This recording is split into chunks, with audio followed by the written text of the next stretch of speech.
y el doctor Ernesto Pérez Valladares, aspirante también a la precandidatura presidencial por el Partido Revolucionario Democrático, Ricardo Lombana como candidato por la libre postulación. Ellos van a intercambiar ideas aquí con nosotros, producto de una opinión que emitió Lombana acerca del presidente Valladares con relación a dos cosas. Una, de las reformas constitucionales y las reformas institucionales.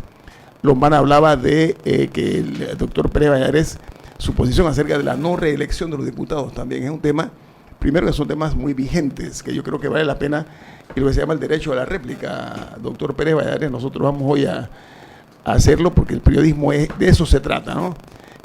Así que las opiniones vertidas por el abogado Lombana, ya usted las escuchó, usted las ha refutado en el WhatsApp. Nosotros invitamos a usted dijo, invito a un debate a Ricardo Lombana. Hoy es un hecho, una realidad, primera vez que se da un debate entre un candidato presidencial, precandidato por un partido político, el más grande de Panamá, que es el PRD, y un precandidato por la libre postulación, que es Ricardo Lombana. Doctor Valladares, bienvenido a Omega Estéreo. Muchas gracias. Su refutación. Muchas gracias, mucho gusto y gracias por la invitación y la oportunidad que me das de aclarar algunos conceptos que yo considero incluso injuriosos. Porque el haberme dicho que yo era un oportunista por estar ahora pidiendo la no reelección de los diputados, evidentemente es una mentira.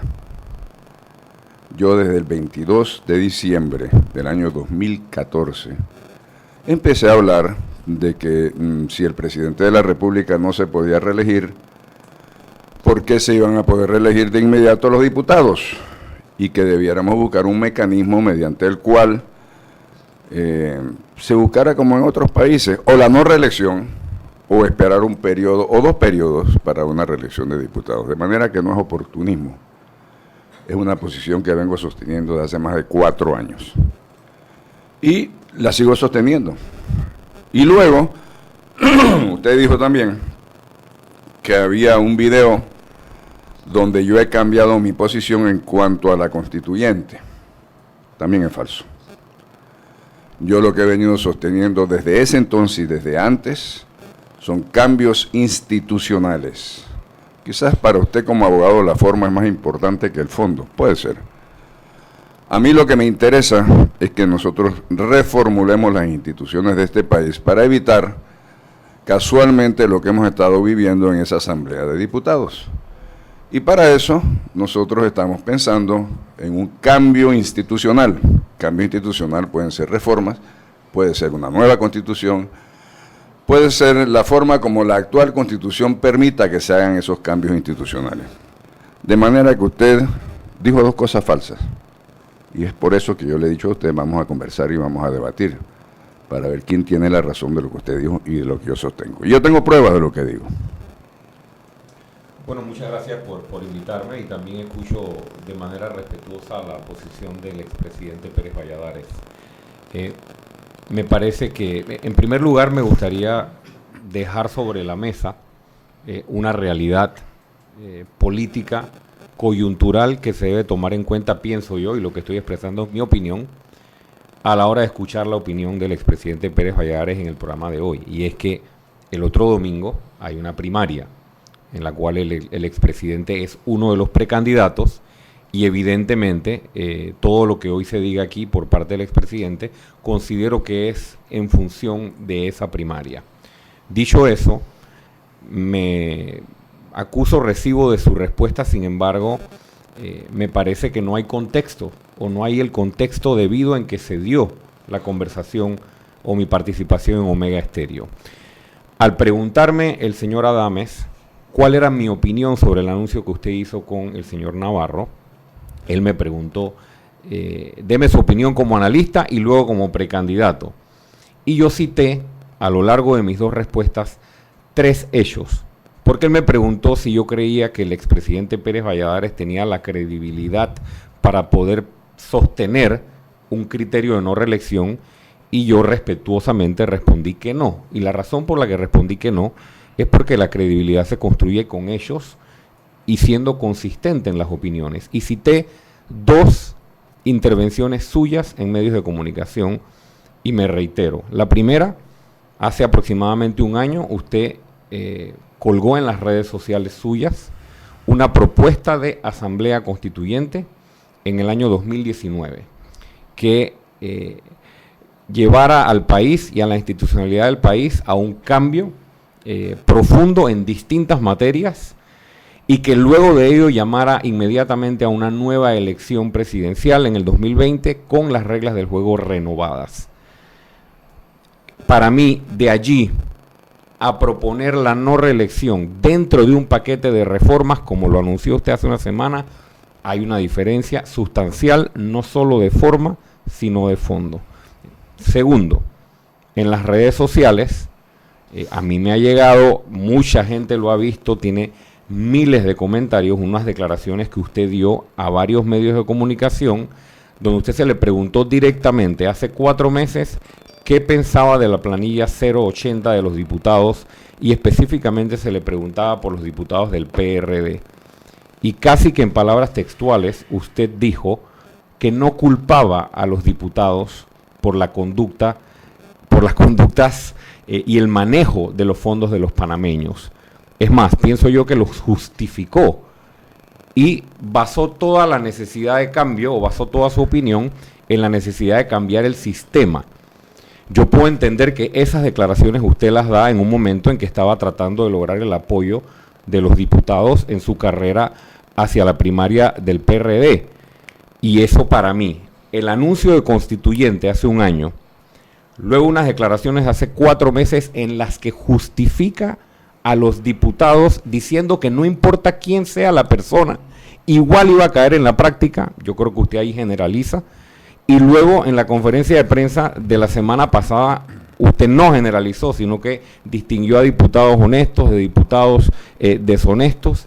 Y me parece que cualquier persona, abogada o no, que contraste su conferencia de prensa la semana pasada con las 2 declaraciones suyas que yo estoy citando, no con la tercera declaración que hoy usted trae, me parece que llegaría a la conclusión de que no ha sido usted consistente, y se lo digo con mucho respeto.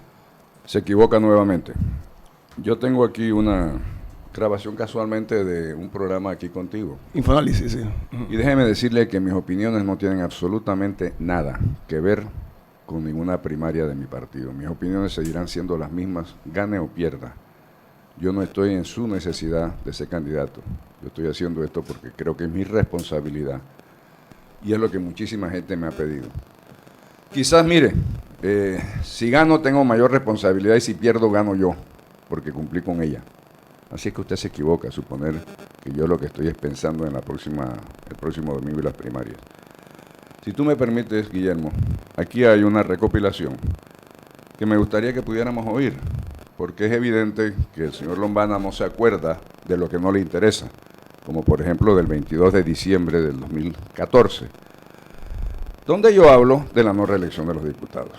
Ahora bien, para mí el cambio institucional se puede hacer de diferentes maneras.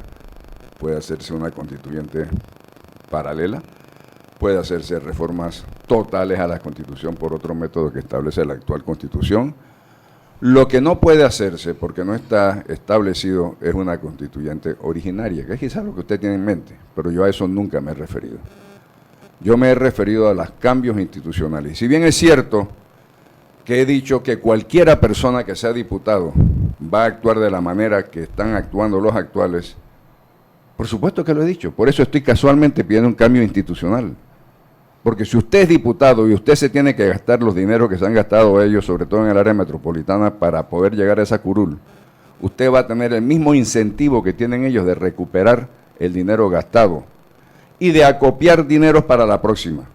Así que el problema no es la persona siquiera, es la institucionalidad, y a eso es que me he referido. Eso no es oportunismo, señor Lombana, eso es decir las cosas claras, sin indalgarle y sin echarle la culpa a nadie en especial.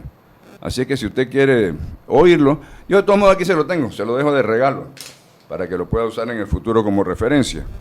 Pero con mucho gusto lo podemos oír si tú tienes a bien. Al regreso del cambio comercial vamos esta es una posición personal de cada uno de los 2 aspirantes a la presidencia de la República, uno por la vía, como le llaman, independiente, de la libre postulación, y el doctor Pérez Valladares, que va pues por la bandera del PRD para la próxima elección. En efecto, le ha facilitado, para los que nos están viendo, un USB con las declaraciones que dice el doctor Pérez Valladares, pero al regreso vamos a escuchar Ojalá me lo hubiera facilitado. Yo creo que los televidentes que ven por internet han visto que el expresidente me ha tirado el USB, y esto es un intercambio de ideas respetuoso, expresidente. Usted no fue respetuoso al llamarme a mí oportunista, Lombana. Pero lo estoy sustentando. Si usted quiere respetar, vamos respetándonos de aquí en adelante. Con opiniones pero sustentadas. El respeto lo empezó usted. Usted no tiene ninguna sustentación para Por haberme llamado supuesto que sí. Falso. Invito a la ciudadanía a ver las Falso. entrevistas que yo he citado. Pero señor, ahí las tiene. Póngala.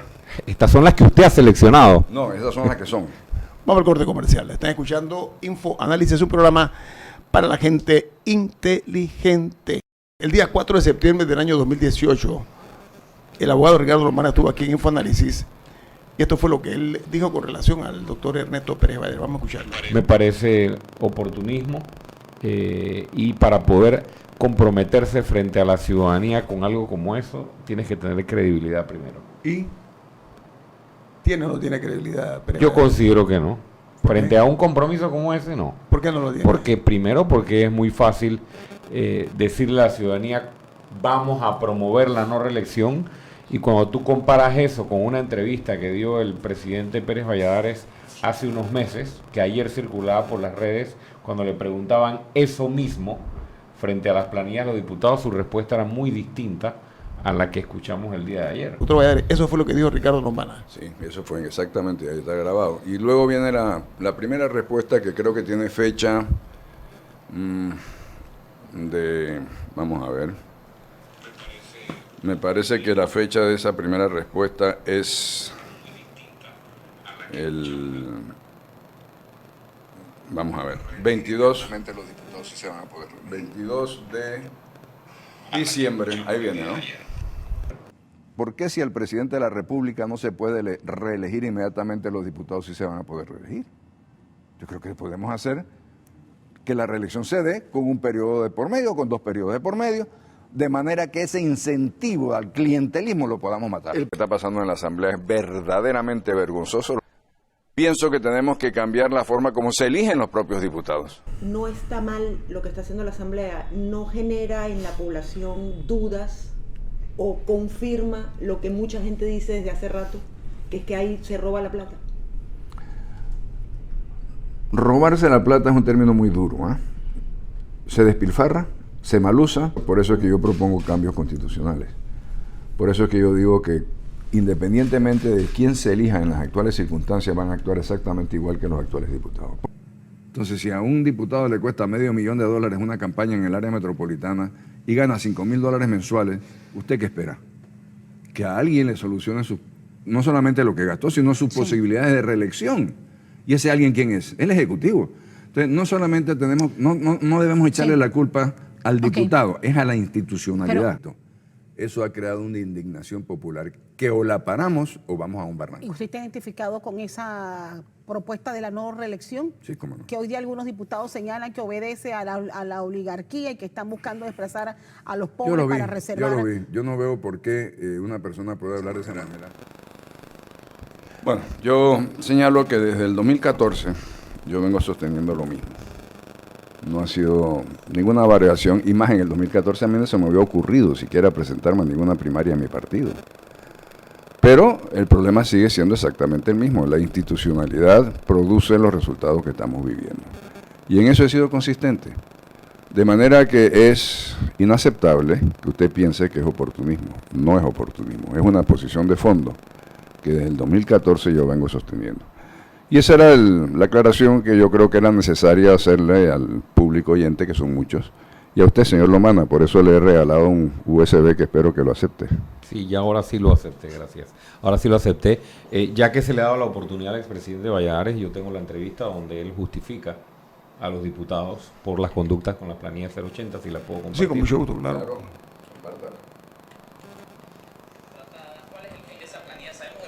PRD que tienen familiares que ni siquiera viven en el país emplanillado. Usted como dirigente del PRD, ¿cómo ¿Cómo ves esto? ¿Tú estás haciendo un editorial o una pregunta? Una pregunta larga, pero necesito su respuesta. Mire, la decisión es de la Junta Directiva. La Junta Directiva no es del PRD, ¿cierto? La Junta Directiva es de otro partido.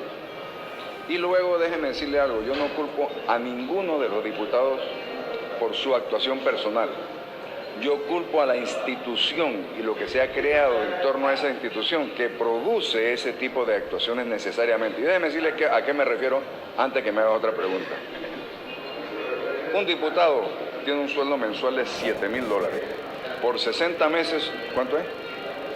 42. Ah, y lo pensaste, 420,000. ¿Y cuánto cuesta ser diputado en el área metropolitana? $500,000. Entonces, si tú tienes esa situación, ¿tú qué crees que va a pasar? El diputado electo va a buscar la forma de resarcir su gasto, y por eso es que nosotros tenemos la situación que tenemos, independientemente de quiénes son las personas. Tú tienes que cambiar la institucionalidad para evitar que eso siga sucediendo. Entonces, para lo que usted dice, los diputados son víctimas. Para mi criterio, y me reitero en lo que dije aquí la semana pasada, cuando yo emití mi opinión, contrasté la conferencia de prensa, o lo dicho en la conferencia de prensa de la semana pasada, con esta entrevista y con el anuncio de hace 10 meses aproximadamente de la Asamblea Constituyente para ir a una nueva elección. Yo considero, no solo como una persona que analiza política, sino también como precandidato, que usted varió su posición en función del apoyo o no de los diputados en el proceso interno del PRD. Porque a mí me gustaría, si me lo permite, preguntarle, después de que usted da las declaraciones que dio hace una semana, donde usted le exige incluso a los diputados del PRD que publiquen sus planillas y demás, ¿qué pasa si mañana todos esos diputados le brindan su apoyo dentro del proceso de la primaria? Yo no contesto preguntas hipotéticas que además no tienen absolutamente nada que ver con lo que estamos conversando. Lo que usted acaba de mencionar y lo que usted acaba de poner en su grabación es exactamente mi posición desde hace muchísimos años. Y yo digo sencillamente que yo no culpo a ninguna persona, sino a la institucionalidad. Y yo creo que eso está... Aunque hayan delinquido. Eso lo señala usted. Eso no lo señalo yo. Y nadie se lo ha probado. Han hecho mal uso de fondos. Eso es delito. Bueno, si usted lo dice, usted es abogado. Hacer mal uso de fondos usted tiene ya el proceso hecho, lo han acusado, los han condenado. Para mí, yo no soy abogado, pero para mí comete delito el que ha sido condenado, señor. Mientras esté siendo juzgado por la corte o por quien sea, usted no le puede llamar delincuente a nadie. Cuando se pruebe que en efecto cometieron un delito, entonces usted lo puede decir. Pero bueno, volvamos al punto central. Yo lo que he planteado ha sido una posición consistente desde hace mucho tiempo. Esa institucionalidad produce esos resultados. Debemos cambiar la institucionalidad para lograr mejores resultados. Y por supuesto, al momento de ir concretando esa propuesta, entonces tú tienes que pasar a decir, bueno, yo creo que nosotros tenemos que hacer una nueva constitución. Bien, yo creo que esa nueva constitución tiene que hacerse dentro del marco constitucional que establece la actual. También, es decir, yo no creo en una constituyente originaria. Y luego, tú tienes que plantear las cosas que esa nueva constitución podría llevar, como la no reelección, o como una espera de 1 o 2 periodos, como es el caso del presidente, para ir a una reelección. Pero eso no cambia en nada mi discurso desde hace 4 años. Es el mismo. Si usted quiere pensar que ha habido variación, bueno, eso cada cual tiene derecho a pensar lo que le da la gana, pero yo le he demostrado a usted claramente que lo que yo dije hace 4 años es exactamente lo mismo que estoy diciendo ahora. Y créamelo, mi posición no varía en absolutamente un ápice, tenga o no tenga apoyo de cualquier diputado. Yo sigo pensando que lo que me importa a mí y lo que planteo es la institucionalidad y el beneficio del país. Yo no tengo propósitos electoreros como quizás usted sí lo tenga. Bueno, vamos, tengo un corte comercial. Yo nada más quisiera decir algo sobre eso. Aquí estamos cada uno sustentando posiciones, cada uno remitiéndose a las fuentes o a las bases con las que emitió su opinión, pero al final la ciudadanía es la que se hace juicio, expresidente. Yo puedo tener mi opinión, usted tiene la suya, Yo creo que la ciudadanía sabrá evaluar quién es inconsistente y quién no frente a la opinión pública. Evidentemente, señor, ¿no? pero yo, las opiniones se basan en realidades, sí, no en apreciaciones subjetivas. Cada quien tiene su opinión. Subjetiva, la suya es subjetiva. Usted escuchó la entrevista que yo ¿Es exactamente igual a la que yo le puse? No. Exactamente igual. No. Bueno. La población que está escuchando Infoanálisis lo escuchó a usted justificar conductas irregulares en esa entrevista. Ya lo varió, ya no son delitos. Bueno, conductas delictivas. Expresidente Valladares, lo digo con propiedad, si las evidencias las hemos visto todos. Excepto quien tiene que verlo, que son las instituciones que conocen. Usted en entrevistas posteriores a la conferencia de prensa, que las vi porque vi la conferencia de prensa, usted mismo hablaba del cashback, me alegro. Usted mismo hablaba de que se devolvían el dinero. Que la vea. Todos esos son actividades delictivas que usted mismo también reconoció. Entonces, me parece muy conveniente su posición de venir aquí a limitar la discusión solo la parte que le conviene.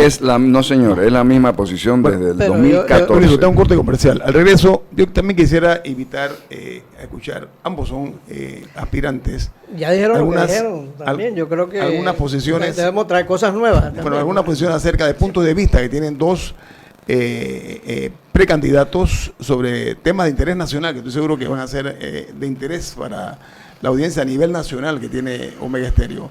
Viene más aquí, regresamos después del corte comercial con Ernesto Pérez Valladares y Ricardo Lombana, precandidatos, cada uno en su área, a la presidencia de la República. Por cuestiones del destino me toca estar aquí con dos amigos.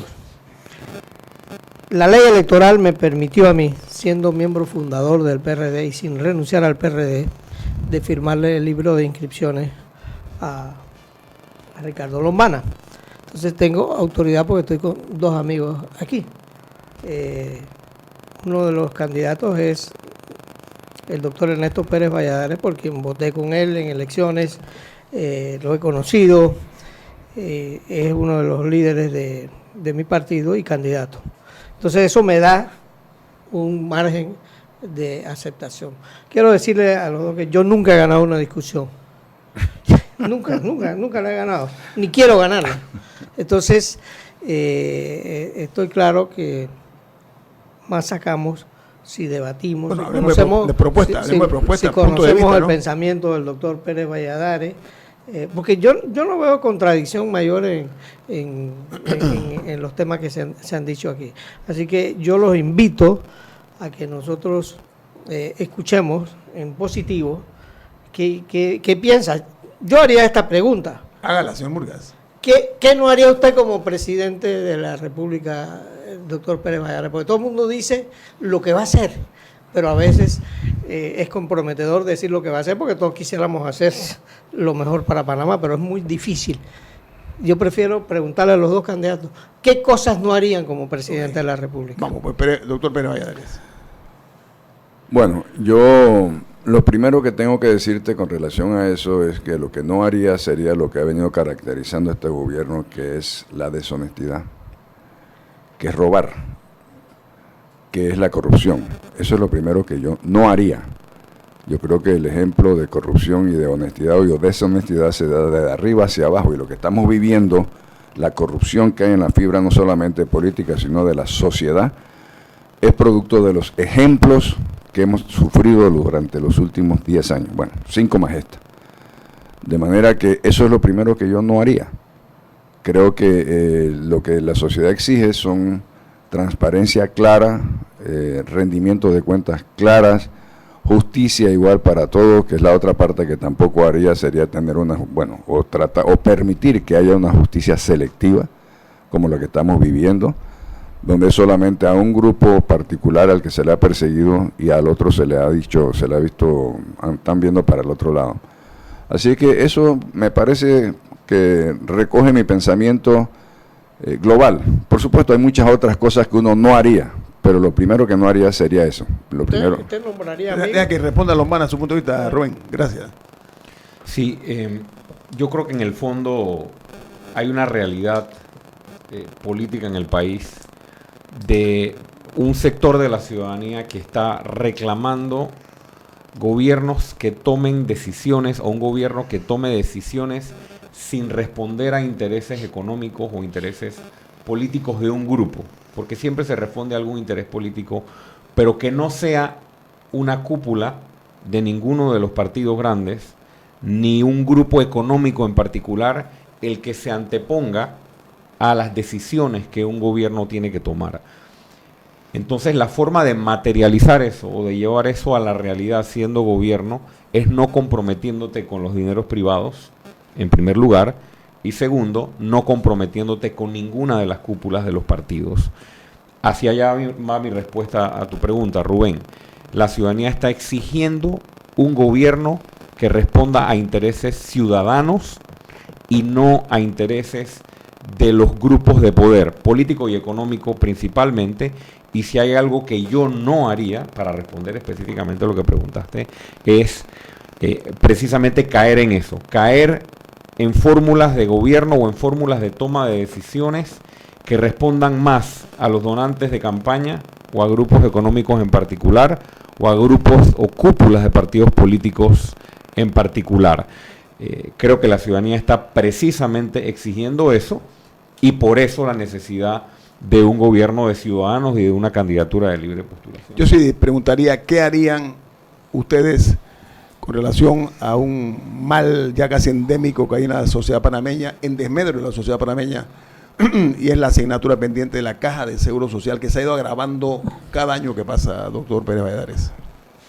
Nosotros hemos venido proponiendo la separación en dos instituciones de esa Caja del Seguro Social, una que tenga que ver con prestaciones de salud y que en consecuencia tiene un manejo diferente al resto de la institución, que son prestaciones financieras, y deben ser separadas. La prestación de salud además tiene que ser plenamente coordinada con la otra institución de salud, que es el Ministerio de Salud.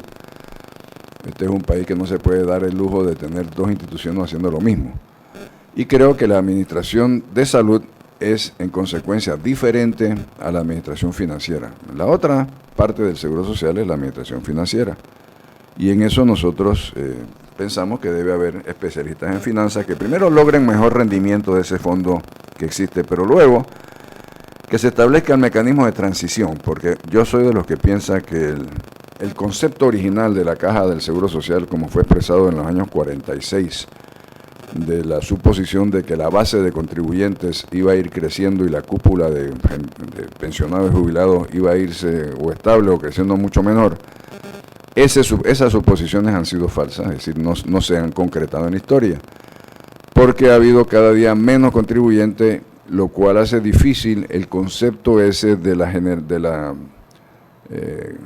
que una generación, la actual, la que trabaje, le pague la jubilación a la anterior.